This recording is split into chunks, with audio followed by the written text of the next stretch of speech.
The Great Hall of the Interstellar Alliance was filled with lights brighter than any seen on Earth.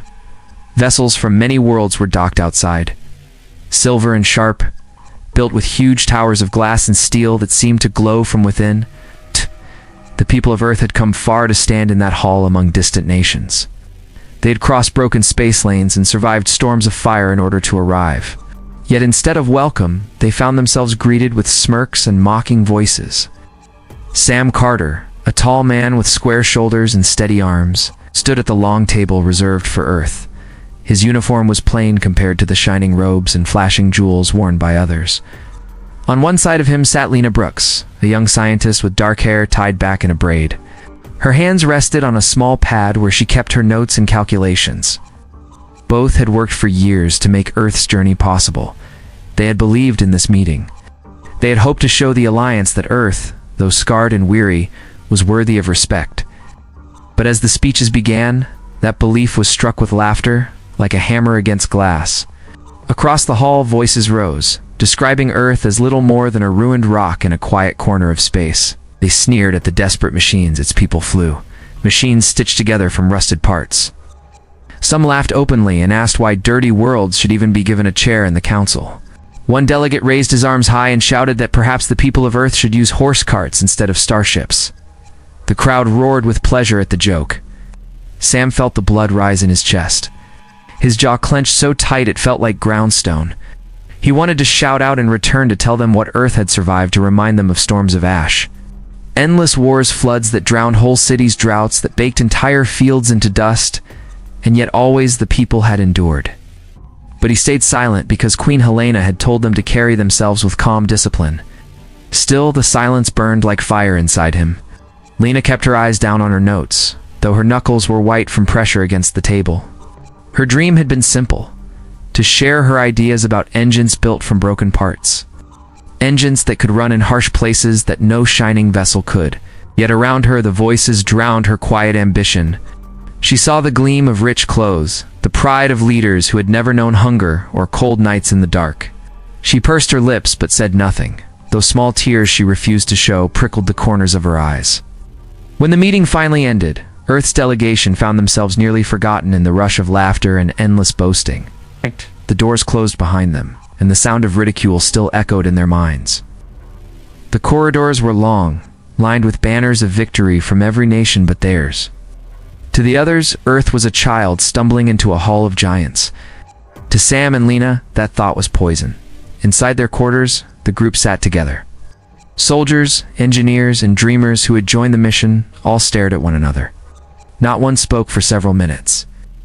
The weight of the insult pressed on them like a crushing hand. Finally, Sam rose to his feet. He was not loud, nor did he raise his voice in anger. He simply said that Earth could not remain silent anymore. If they returned home with only shame, then the laughter of the other worlds would never stop. They owed it to their children, and to every person who had died keeping the flame of Earth alive, to answer back. Lena nodded, her quiet strength returning. She reminded them of the way their world had always grown stronger from hardship. Others joined in, speaking of battles won by farmers with bare hands, cities rebuilt after fire and storm, of old machines given new life. They began to see not weakness but proof that Earth had something none of the others understood.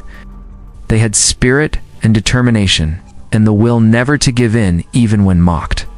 As the night wore on, the chamber of Earth did not feel heavy with shame anymore. It felt alive with fire. Every man and woman there swore in their own hearts that they would not leave their world. Honor buried under the laughter of the powerful. They had been ridiculed in front of the stars. They would rise to answer. And when they did, the stars would never forget. In the heart of New Avalon stood the Great Hall, where Queen Helena sat upon her throne. She was not adorned with heavy jewels or shining metals, but with a crown of simple silver passed down through generations. Her eyes were sharp, not with coldness, but with strength that had been carved from years of hardship. She had seen hunger in the streets, cities fall to storms, and families torn apart by wars. That weight had made her both gentle and unbreakable. When the news of how her people had been mocked in the council reached her, she did not remain still. She called for her people. The hall filled quickly. Farmers, engineers, soldiers, and students stood together, waiting for her voice.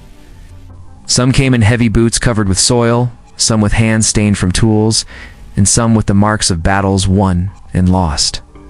All eyes fixed on their queen, their leader who lived not above them, but among them. When Helena rose, the hall fell into silence. Her presence alone stilled the voices and turned the restless feet into stone. She spoke of what had happened in the council, how the laughter of distant nations had sought to brand Earth as weak, as broken, as a world too simple to matter. Her words struck the hearts of her people like drums in war. She told them that Earth had always been counted out, yet it had always refused to vanish. Every storm had been endured, every scar of war had been carried with pride. She reminded them of fathers and mothers who built homes from ruins, of children who grew strong despite nights without food, of soldiers who defended empty fields as if they were golden treasures. Each loss had shaped them into people who could not be broken.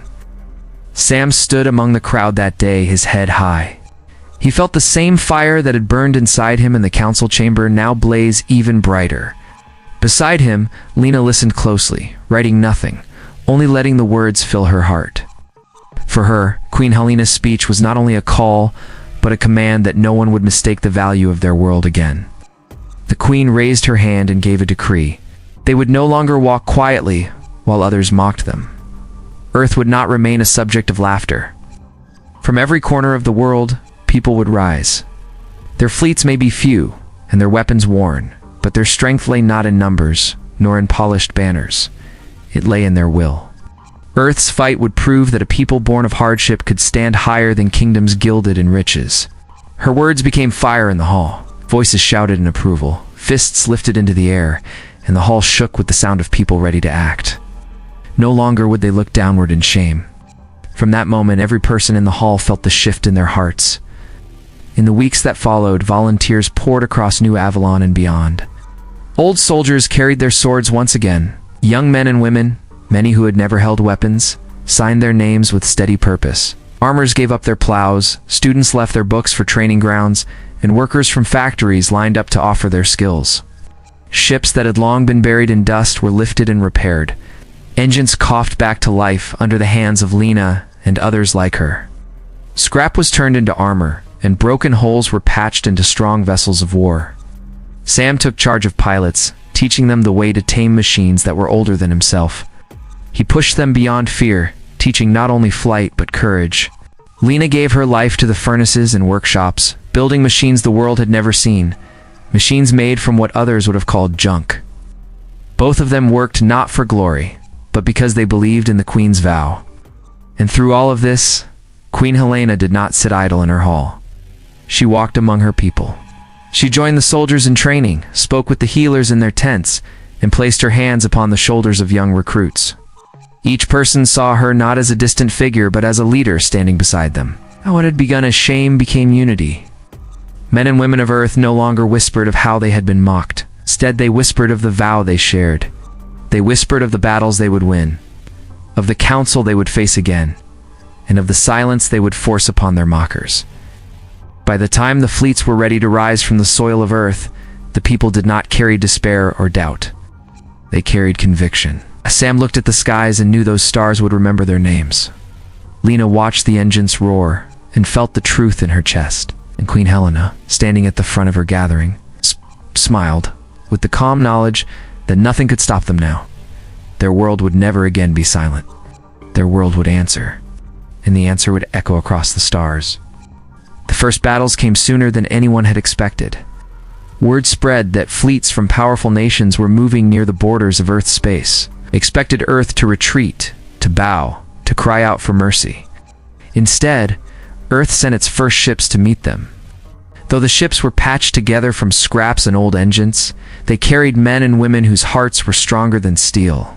Sam Carter was among them. He sat in the cockpit of his fighter, its frame trembling as if ready to fall apart. He could hear the engines strain under the weight of his commands, but he trusted them. He had trained with these ships for months, teaching younger pilots to believe that their courage was worth more than shining armor or expensive vessels. Around him, a small fleet of Earth's fighters took their formation. Their shields were weak, their weapons few, yet their determination filled the space between the stars. Behind the fighters came the heavier ships, slow but steady. Engineers like Lena Brooks had worked long nights to keep them alive. Their holes bore the scars of rust and fire, but hidden in their frames were weapons made from clever designs that no one outside Earth could predict. Lena herself stood inside one of these ships, her hands stained with oil and soot as she prepared the machines to fire. She had no need for glory. She only wanted to show the world that even broken metal could become a weapon if guided by human will. The moment the enemy appeared, the skies lit up with fire. Beams streaked across the black void, and explosions shook the quiet stillness. Sam pulled his fighter into sharp dives, his hands gripping the controls so tight his knuckles turned white. He shouted for his wing to hold steady. Against them roared warships larger and shinier than anything Earth had built. Yet every strike expected to break Earth's fleet was met with stubborn resistance. One of the fighters near Sam took a hit, its wing sheared clean off. The pilot inside, a boy barely old enough to fly, refused to scream. He steadied his ship long enough to steer it into an enemy vessel, crashing with such force that both ships tore apart in burning fragments. Sam closed his eyes for a heartbeat, but then pressed forward, his voice rising against the fear inside his chest. He reminded himself that this was not a battle of machines, but of spirit. Lena's engines roared into action. The cannons she had assembled fired bolts that burned brighter than suns. She laughed despite the danger when she saw the beams tear holes into larger enemy ships. Wires sparked, and the control boards rattled under the strain, yet she refused to stop. She knew that if the machines died this night, they would die with a purpose. Around her, other engineers shouted commands and pulled levers that made the battered ships spit fire like dragons of old tales. Queen Helena stood at the command bridge of the central ship, dressed not in jewels but in steel. She had chosen to lead not from the safety of a hall, but from the heart of the struggle. Her voice rang clear across the channels, calling her people to stand unyielding. She spoke of honor, of dignity, of a world that had been mocked and would never bow again. Every word steadied the frightened and strengthened the bold. The battle stretched on under burning skies. Earth's fighters weaved between giant ships, striking when least expected. Men and women fought with every ounce of strength. Their weapons emptied, some rammed their ships into the enemy. When fires consumed them, they aimed their destruction with sharp precision. Each life that was lost carried with it a message that Earth had no intention of retreating. At last the enemy withdrew, unwilling to spend more fire against what they had assumed would be weak resistance. Earth's fleet hovered among the debris. The battered ships barely held together, with smoke rising from broken panels and engines coughing their last sparks. Yet they remained, still afloat, still alive. Sam landed his fighter with shaking hands, the metal creaking as it touched the deck. He climbed out to see others cheering, hugging, and crying, their faces black with soot, their uniforms torn but their eyes bright with triumph. Lena walked among her crew, tired and dirty, yet there was pride in her every step. She had built weapons from things others had thrown away, and they had brought victory. She knew more battles would come, harder than this, but this first victory proved that Earth could fight. Helena stood before them, her armor darkened with smoke. She raised her hand and declared that a seed had been planted in the stars this day. Earth had shown its will. The world had been underestimated, ridiculed, but now the silence left by retreating enemies was its answer. Her people roared with pride, and the echo filled the hangars like thunder. The battle was only the beginning. Earth had stepped into fire, and instead of being consumed, it burned brighter. Every man and woman knew that more storms were coming. Yet none of them felt fear now. They had won the first fight, and hope had become unshakable. Humanity had tasted victory, and no mockery could silence them again. Part 4. After the first victory, Earth became more than just a target of laughter. Now they were seen as a challenge, and the nations who had mocked them would not forgive their defiance. Great fleets were sent to crush them and erase their rising pride. The battles that followed were not small clashes in the dark, but storms that spread across the stars. Sam Carter had become the leader of the fighter wings. His name spread among his people as a symbol of unyielding courage. Every time he stepped into his fighter and gripped the controls, he carried with him not only the strength of a pilot, but the voice of Earth itself. Pilots looked to him for guidance, and he refused to let their trust falter. Though his body grew weary and his eyes heavy from endless days in battle, he still rose each morning with the same fire. Lena Brooks, on the other hand, worked deep inside the furnaces and workshops. She had little time to rest, and her hands became cracked and calloused from constant labor. She and her engineers turned every old part they could find into something useful. They stitched together shields from broken satellites, built cannons from mining drills, and repaired holes with metals scavenged from forgotten wrecks. She sometimes laughed at the strange machines they built, but in the end, these machines roared with deadly force. Each time one of her engines carried a ship safely through battle, Lena felt a surge of pride that no ridicule could erase. Queen Helena guided them all with a steady hand. She wore armor instead of robes, and she refused to rule from within a safe palace. Instead, she remained aboard the central warship, never leaving her people to fight alone. Soldiers said her presence gave them strength greater than any weapon. She walked among them before each battle, spoke to the new recruits, and reminded them why they fought.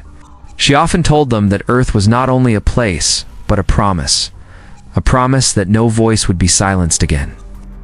Her words were a shield around their hearts, even when explosions shattered the space around them. The enemies sent ships larger than cities and weapons that could split moons. The skies burned with fire brighter than suns, yet Earth's people answered with courage that seemed impossible. Pilots weaved through impossible gaps. Soldiers on the ground fought with their backs to broken walls, yet never surrendered. Entire units sang battle cries as they charged against numbers 10 times their own. There was one battle that became legend. It took place at the edge of a dying star, where the heat alone should have destroyed them. Yet it was there that the enemy believed they would crush Earth once and for all. Sam led a fleet of fighters weaving between great battleships, while flames of the stars scorched the sky. His voice never shook as he called out commands, guiding his pilots through the firestorm. At the heart of that storm, Lena's weapons unleashed torrents of burning light that tore open ships many times larger than their own. Even when her machines sparked and nearly collapsed, she forced them to keep firing. On the command bridge, Queen Helena stood tall as the enemy advanced. Her banners burned on the edges, but still waved proud above the deck. She gave the order to stand fast, and with her voice alone, held her people together against fear. Hours passed like days, and the star around them seemed ready to devour everything. In that terrible heat, Earth's will was tested like never before. When the last great enemy ship finally broke apart in fire, silence filled the skies. Earth's fleet had been torn and battered, their numbers cut nearly in half, yet they still stood. Warriors who had been certain of death now raised their arms in triumph. Pilots returned with tears in their eyes, but pride in their hearts.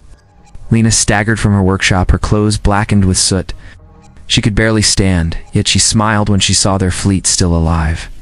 Sam walked across the hangar where his pilots landed. He looked at each face, some missing, some scarred, all proud. He saluted them, and in return, they lifted their fists to the air. Their victory had not been easy, but it had been theirs. Helena watched them all, her eyes strong, though her body showed the weight of her duty. She knew this was not the end. There would be more battles, stronger enemies, and greater storms. But she also knew the truth. Earth could not be broken. Every fight only made them stronger. The world that had been mocked and ridiculed now carried a voice so loud it shook the stars. The wars of vindication had begun, and Earth had proven it would never kneel again. If the wars reached their end after years of fire, and the scars of battle stretched across the skies. The fleets of Earth had been tested in the harshest storms, and though many ships lay broken, and many warriors had given their lives, their spirit remained far stronger than before. For every star burned by war, there was also a story of bravery that would never be forgotten. Now came the moment when silence would fall upon the council that once ridiculed them.